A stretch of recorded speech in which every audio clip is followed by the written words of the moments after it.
오늘은 교회 원력, 교회 달력으로 종려주일이라고 그렇게 합니다. 종려주일이라고 하는 것은 이제 예수님께서 예루살렘에 입성하셔서 고난받으시고 십자가에서 대속의 죽음을 당하시기 위해서 예루살렘에 입성할 때에 많은 예루살렘의 시민들이 종려나무 가지를 꺾어 들고 예수님의 예루살렘 입성을 환영했다 하는 데서 종려주일이라고 그렇게 지게 됩니다. 그리고 이제는 한 주간 고난 주간이 시작되어집니다. 여러분들이 주님의 고난과 십자가를 더 깊이 생각하고 참여하는 한 주간이 될 수 있기를 주의 이름으로 축복합니다. 골고다 언덕 위에 세 개의 십자가가 세워져 있습니다. 가운데 달린 십자가는 예수님의 십자가고, 그리고 그 십자가 좌우에는 강도들의 십자가가 세워졌습니다. 왜 이 골고다 언덕 위에 세 개의 십자가가 세워졌을까? 우연일까? 아니면 예수님 십자가가 너무 외로우니까 조화를 이루기 위해서 양옆에 두 개의 십자가가 같이 세워졌을까? 결코 우연도 또 조화도 아닙니다. 예수님께서 십자가에 못 박히시게 되어질 때에 당시에 유대 종교 지도자들은 할 수만 있으면 예수님을 더 가혹하게 그리고 흉증스럽게 고난을 드리려고 그렇게 했던 흔적을 우리가 찾아볼 수 있게 되어집니다. 가령 예를 든다고 한다면 가룟 유다가 예수님을 팔아넘길 때에 제사장은 예수의 몸값으로 은 30냥을 달아줍니다. 이 은 30의 의미가 있어요. 당시 노예 한 사람 몸값이 은 30냥이었다는 거예요. 그러니까 예수님은 노예 한 사람만큼밖에 되지 않는다, 그렇게 한 거예요. 또 명절이 되어지면 큰 죄인 하나를 이렇게 재판받을 때에 나눠주게 되어지는데, 그때 총독 빌라도가 여기 흉악한 죄인인 바라바냐 아니면 그리스도라고 하는 예수냐, 누구를 놓아주기를 원하느냐라고 물었을 때에 이 제사장들이 백성들을 동원해서 바라바를 놓아주고 예수를 십자가에 못 박으라 하는 거예요. 그러니까 예수님은 흉악한 살인 강도의 죄를 저지른 바라보다 더 흉악한 죄인이라는 것을 많은 사람에게 각인시키기 위해서 그렇게 한 것을 보게 됩니다. 또 예수님을 십자가에 못 박은 것도 그래요. 예수를 없애는 것이 저들의 목적이었습니다만 할 수만 있으면 예수님을 더 가혹한 모습으로, 흉악한 모습으로 죽이기 위해서 십자가에 못 박아 죽인다는 거예요. 거기에는 상당한 의미가 있어요. 신명기 21장 23절에 보면 그 시체를 나무에 밤새도록 두지 말고 그날의 장사일이 하나님 여호와께서 내게 기업으로 주신 땅을 더럽히지 말라. 나무에 달린 자는 하나님께 저주를 받았으리라. 나무에 달린 자, 십자가에 못 박는 것은 하나님께 저주받은 자다. 그러니까 예수는 하나님께 저주를 받아서 이렇게 처참하게 죽임을 당한다는 상징이었던 것을 보게 됩니다. 그런데 이제는 그것도 부족해서 흉악한 두 살인 강도 두 사람을 끌고 와서 예수 십자가의 좌우에 못 박아 죽입니다. 이건 예수님을 더 괴롭히고 경멸하려고 했던 이 유대인들의 흉계였던 것을 봅니다. 그러니까 예수의 오른편을 봐도 강도요, 왼편을 봐도 강도. 이 강도와 강도 사이에 못 박아 되어진 것은 예수님을 완전히 강도의 무리로 취급하려고 했던 흉계가 거기에 있었다 하는 거예요. 이렇게 이 모든 사실을 살펴볼 때에 이 골고다 언덕 위의 세 개의 십자가는 유대인의 악의 찬 흉계고 모략이었다는 것을 우리가 알 수 있게 된 거예요. 근데 사랑하는 여러분, 중요한 것은 이겁니다. 인간 편에서 볼 때는 모략이고 흉계인 것 같지만은 하나님 편에서 볼 때는 거기에 놀라운 하나님의 섭리와 경륜이 있는 그런 상징적인 것이 되어졌다 하는 거예요. 놀랍게도 이 골고다 언덕 위에 세워진 이 세 개의 십자가는 인간 역사의 축소판이에요. 다시 말해서 모든 인간들을 대표하고 있다 하는 거예요. 자 보세요. 마지막 순간에 회개한 오른편 강도는 사람의 눈으로 볼 때는 흉악한 강도의 죄인이지만은 하나님 시선으로 보는 그 순간 그리스도 예수 안에 있는 자에는 결코 정죄함이 없다고 하는 로마서 8장 1절 2절의 말씀이 이루어지는 순간이 되는 거예요. 다시 말하면 흉악한 죄인인 인간이 예수 그리스도 안에서 죄인이 아닌 의인이 되고 하나님의 자녀가 되어지는 하나의 사인이었다 하는 사실이에요. 그리고 왼편에 있는 강도는 마지막 순간까지도 예수님을 능욕하고 모욕하는 그 강도는 하나님 보시기에도 죄인이었지만은 인간 사람이 볼 때에도 죄인이었는데 끝까지 회개하지 않는 모든 불신자들을 대표하는 그런 모습이 될 수 있다 하는 거예요. 그리고 이 한가운데의 십자가는 예수 그리스도의 십자가인데 이 십자가는 아주 특이한 십자가예요. 왜 그러냐 하면 죄가 없이 못 박히는 십자가이고 빌라도는 3번씩이나 예수님이 무죄하다고 하는 것을 선언합니다. 또 유대인들이 바라볼 때에도 예수께서는 죄를 찾을 수가 없는, 그러니까 죄가 없는 그런 십자가를 지신 모습이었다 하는 거예요. 그러나 하나님 보시기에는 예수님 자신의 죄가 아니지만은 모든 인류의 만민의 죄를 그 어깨 위에 대신 씌워서 이 인간 역사에 다심없는 흉악한 죄인의 모습으로 예수님이 십자가에 못 박히게 되어지는 거예요. 그러기에 의로우신 하나님께서도 마지막 예수님이 십자가에 못 박힐 때 얼굴을 돌립니다.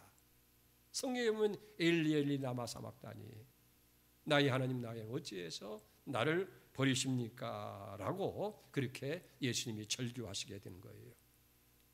자, 오늘 우리가 생각하려고 하는 것은 그러면 이 골고다 언덕 위에 세워진 이 세 개의 십자가가 우리에게 무엇을 말씀해주고 있느냐 하는 거예요. 바로 가운데에 세워진 예수 그리스도의 십자가는 나누어지는 이 분리의 십자가라는 거예요. 천당과 지옥이 분리되어지고 의와 불의가 나누어지는 분리의 십자가였다 하는 거예요. 자 보세요. 여기 양옆에 못 박히는 두 강도는 어제까지 살인하고 죄를 짓는 동업자였습니다마는 그러나 오늘 이 순간만은 예수님을 한가운데로 두고 좌우의 달림으로 완전히 분리가 되어지는 거예요. 이 분리는 영원한 나누어지는 분리가 되어지게 되어집니다.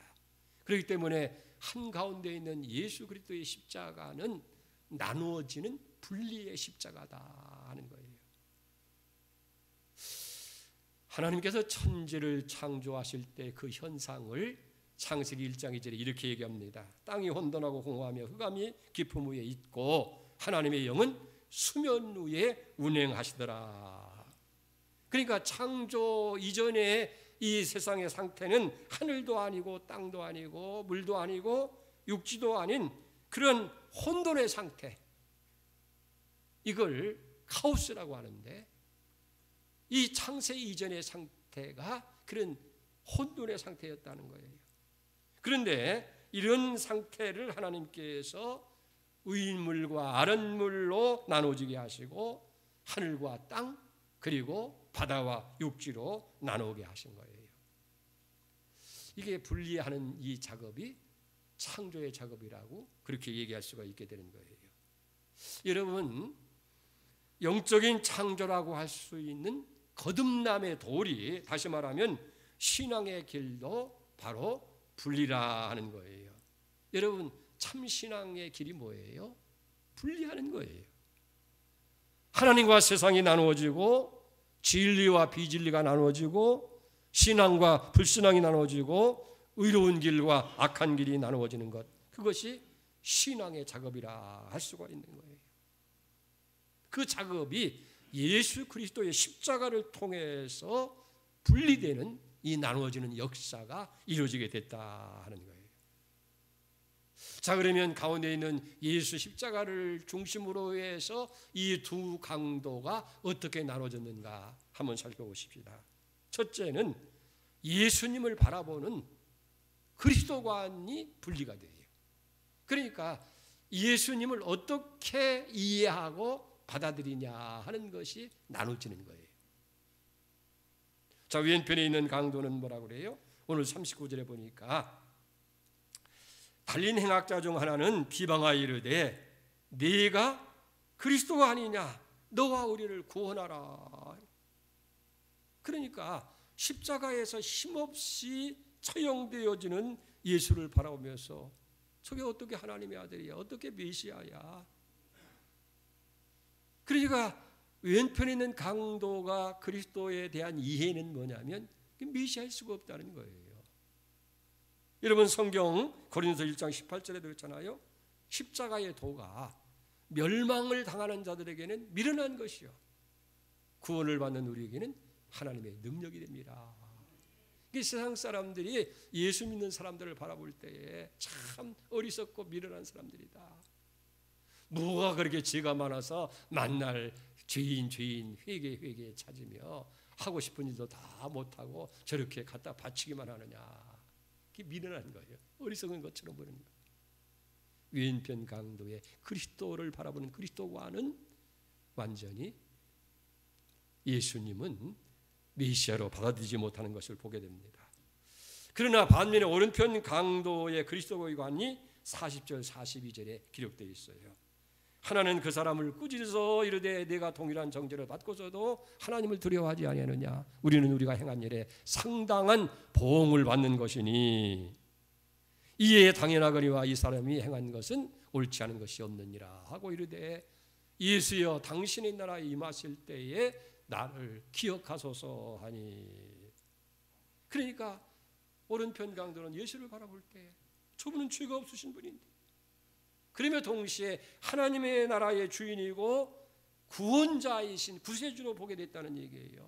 그렇기 때문에 그 예수님에게, 십자가에 못 박히는 그 예수님에게 예수여 당신의 나라 임할 때에 나를 기억해 달라고 그렇게 당부를 하게 되는 것을 보게 됩니다.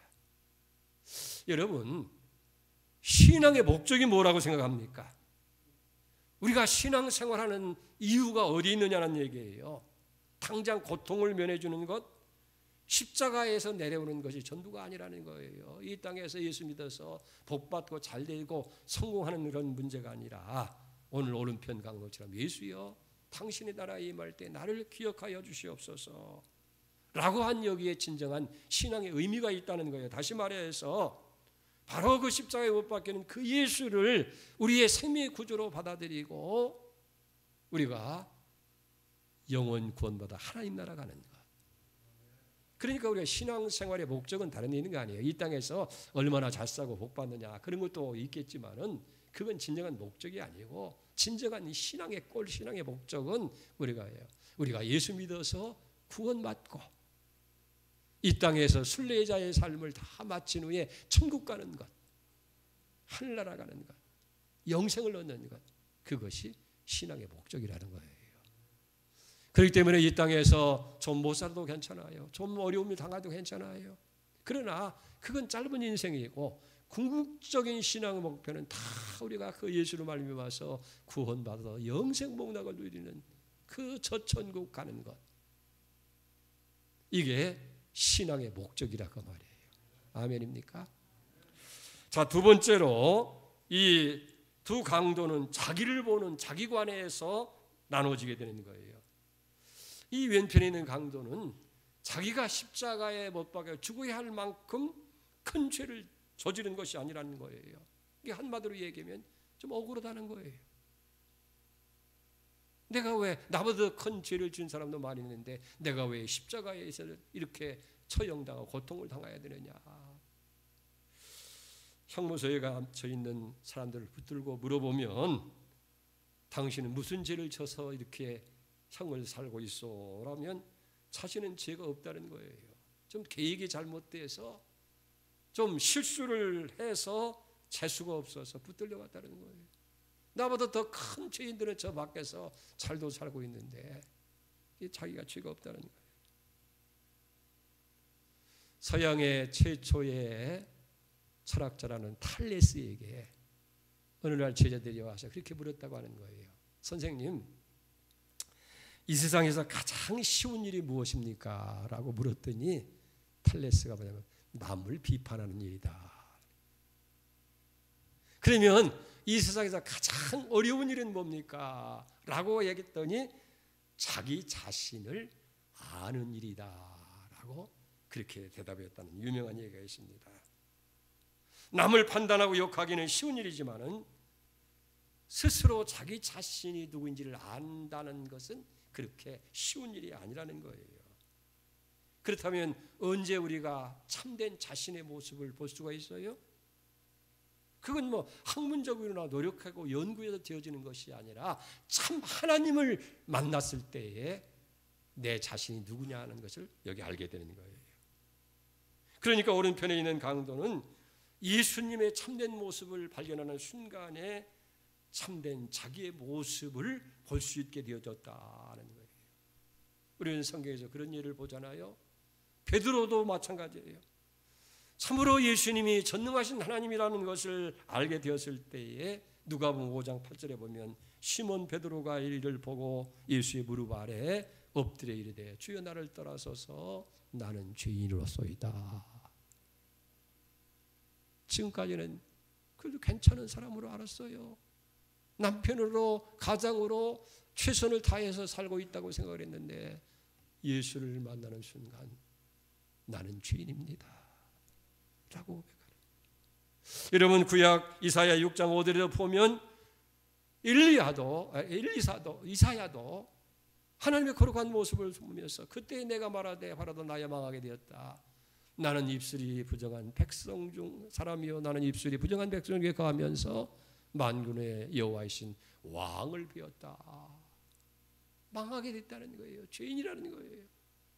그러면서 고백하는 거예요. 그러니까 언제 우리가 내 자신을 알 수 있느냐면 참 하나님을 우리가 만날 때에 내가 얼마나 하나님 앞에서 흉악한 죄인인지를 깨닫게 되어진다 하는 거예요. 오늘 오른편 강도는 예수님을 만남으로 인해서 자신이 죄인인 것을 깨닫게 되어지고 그렇기 때문에 예수님에게 부탁하는 거예요. 당신의 나라 임할 때 나를 기억해 주십시오. 나를 구원해 주십시오. 라고 그렇게 고백을 하고 있는 것을 보게 되어집니다. 세 번째 분리는 구원관에 대한 분리입니다. 구원을 생각하는 것도 구원에 대한 이해도 똑같은 게 아니에요. 여기 왼편 강도의 구원은 뭐예요? 당장 이 십자가에서 이 고통을 멸하는 거예요. 그게 십자가에서 내려오는 현세적인 구원. 다시 말해서 육적인 그런 구원 욕구를 만족시키는 구원을 요구하고 있는 거예요. 그렇기 때문에 네가 그리스도가 아니냐? 그러면 너도 구하고 나도 구해달라는 거예요. 그러나 왼편에 있는 강도는 오른편 강도는 뭐래요? 현세적인 구원만이 아니고 영혼에 대한 구원을 요구하는 거예요. 당신의 나라 임할 때에 육체는 여기에 죽어서 끝이 나지만은 그러나 내 영혼은 구원받아서 당신의 나라에 임하기를 소망합니다. 그렇게 기도하고 있는 모습을 보게 됩니다. 영생을 얻는 것.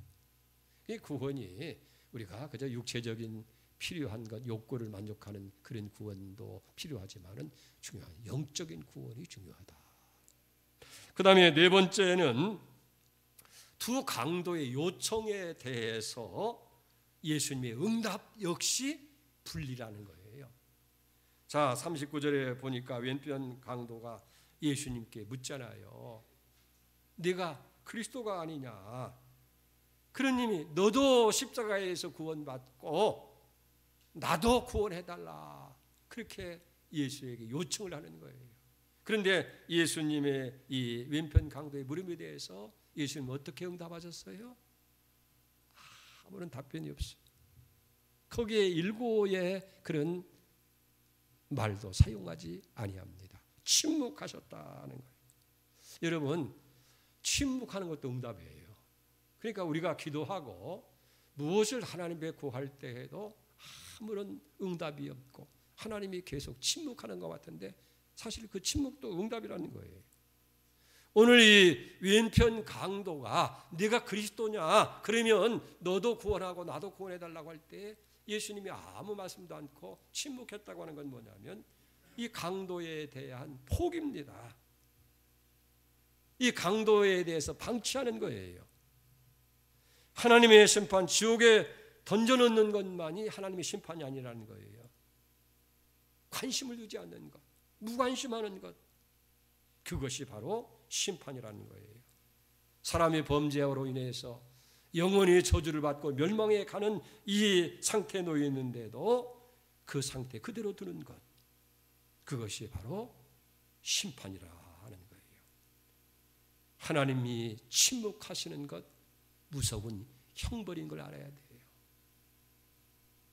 악한 일을 계속하는데도 그저 하나님이 살아계시면 벼락이라도 내리든지 아니면 사고라도 나서 멸망시킬 것인지 왜 저렇게 두느냐.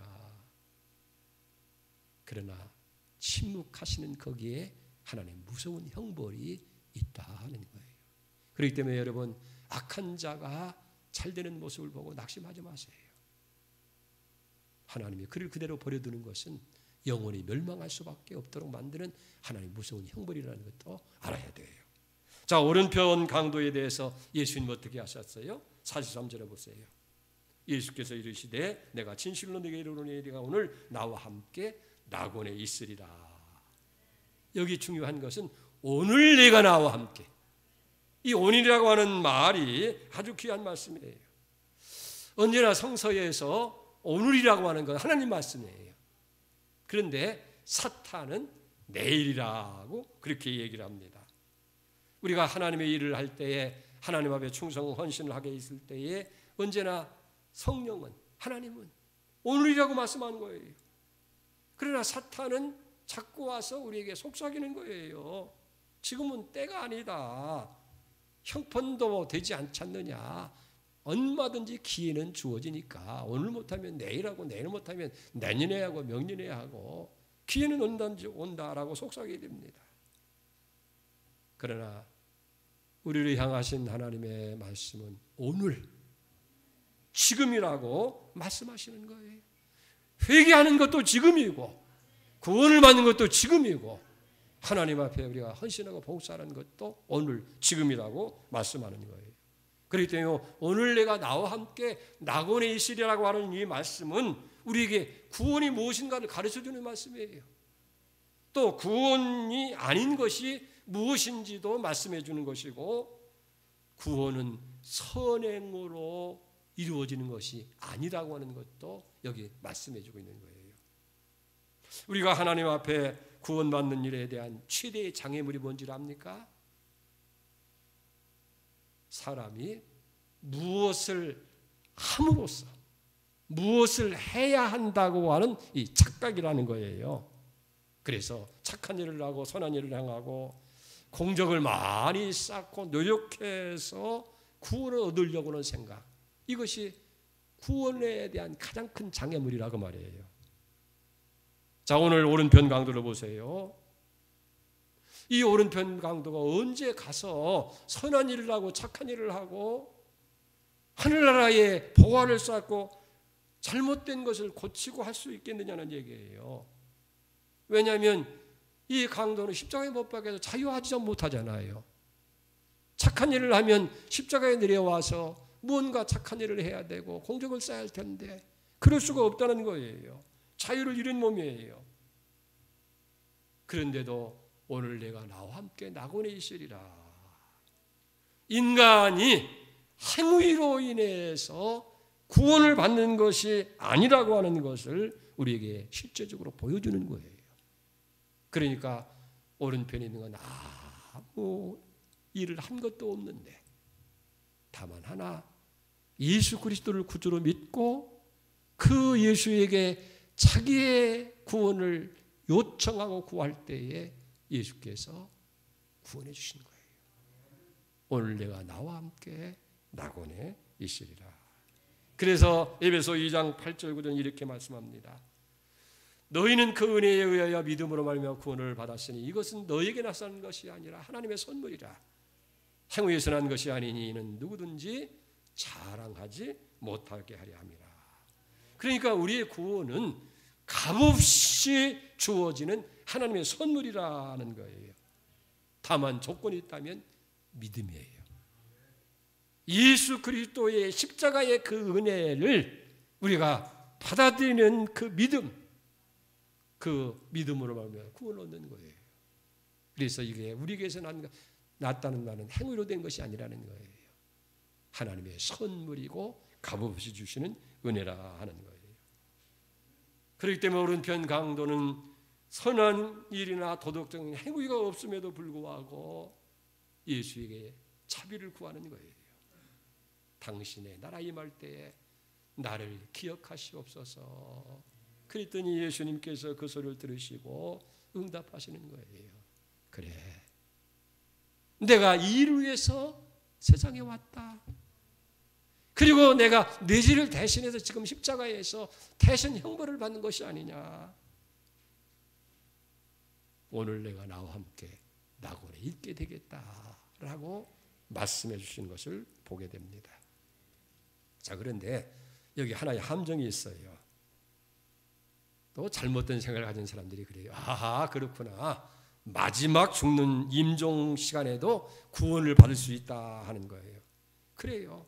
마지막 죽는 순간도 우리가 구원을 받을 수 있는 건 사실이에요. 가능해요. 아, 그렇다면 참 잘된 거 아니냐.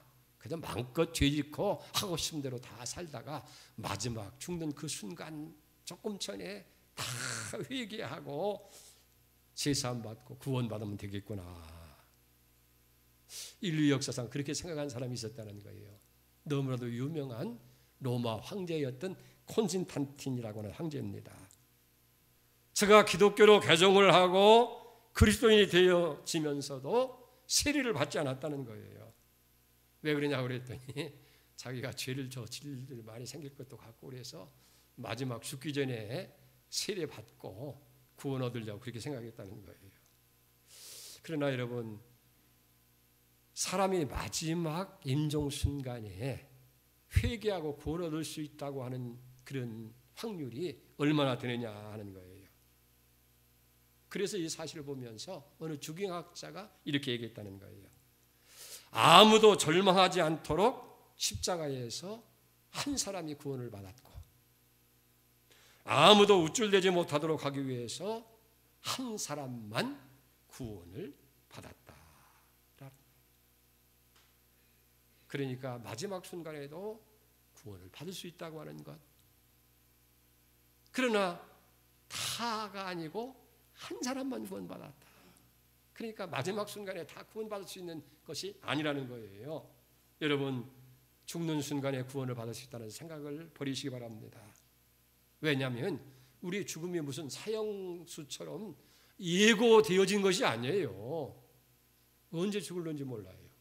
멀쩡하게 와서 주일날 예배를 같이 드리고 나서 집에 들어갔는데 오후에 목사님, 아무개 권사님 돌아가셨어요.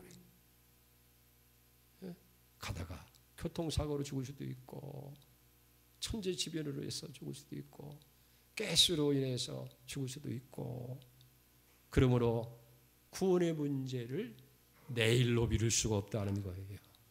왜? 내일이라고 하는 날은 내 날이 아니기 때문이에요. 고린도후서 6장 2절 하반절에 보니까 보라 지금은 은혜 받을 만한 때요 보라 지금은 구원의 날이로다. 예수 그리스도를 나의 구원자로 믿고 영접할 시간은 지금이라는 거예요. 오늘이 구원의 날이라는 거예요. 그렇기 때문에 예수님은 오늘 내가 나와 함께 낙원에 있으리라 라고 그렇게 말씀을 하고 있는 것을 봅니다. 골고다 언덕 위에 세 개의 십자가가 세워졌습니다. 이게 우연이 아니에요. 물론 유대인 종교 지도자들이 예수를 더 가혹하게 흉악한 죄인을 만들기 위해서 강도의 무리 속에 십자가에 못 박았지만은, 그러나 하나님은 그것을 분리하는 분리의 십자가로 만드셨다는 거예요. 멸망이냐 구원이냐, 천국이냐 지옥이냐, 축복이냐 저주냐 라고 하는 거예요. 자, 그렇다면 중요한 결정이 있습니다. 다짐이 있습니다. 사랑하는 여러분, 지금 우리의 위치는 어디냐는 거예요. 왼편 강도 쪽입니까? 오른편 강도의 위치냐 하는 거예요. 아무리 부르짖어도 주님께서 침묵할 수밖에 없는, 방치할 수밖에 없는 그런 위치인지, 아니면 오늘 내가 나와 함께 낙원에 있으리라 응답해 주는 응답의 자리냐 하는 거예요. 이제 고난주간이 시작되어집니다. 가운데 있는 예수의 십자가는 분리 십자가인데 나의 위치는 어딘가? 왼편 강도처럼 끝까지 심판과 저주의 자리인가? 아니면 오른편 강도처럼 어제까지는 흉악한 죄이지만은 지금 이 순간은 구원의 바지, 그리고 영원한 천국을 얻는 축복의 자리인지, 이 고난주간에 내 위치를 바로 찾아가는 그런 은혜가 있기를 주의 이름으로 축복합니다. 기도하겠습니다. 주님, 골고다 언덕 위에 세 개의 십자가, 우연이 아니고 그것은 무서운 유대 종교 지도자의 흉계요 계략이었지만 하나님께서는 그걸 선으로 바꾸셔서 우리 온 인류의 모습을 보여주고, 그리고 진정한 우리가 있어야 할 자리가 어딘지를 우리에게 계시하시는 계시로 삼으신 것을 믿습니다. 주님, 이제 주님의 십자가는 분리 십자가입니다. 멸망이냐 구원이냐, 천국이냐 지옥이냐, 축복이냐 저주가 예수 십자가를 통해서 분리되는 줄 믿습니다. 그렇다고 한다면 지금 우리의 위치는 어디에 있습니까? 왼편 강도입니까? 오른편 강도 쪽입니까? 주님이 침묵할 수밖에 없는 자리입니까? 오늘 내가 나오거니 나와 함께 있겠다라고 응답하는 응답의 자리입니까? 이 고난주간에 우리의 바른 위치를 찾을 수 있는 은혜가 있게 하여 주시옵소서. 예수의 이름으로 기도 올려옵나이다. 아멘.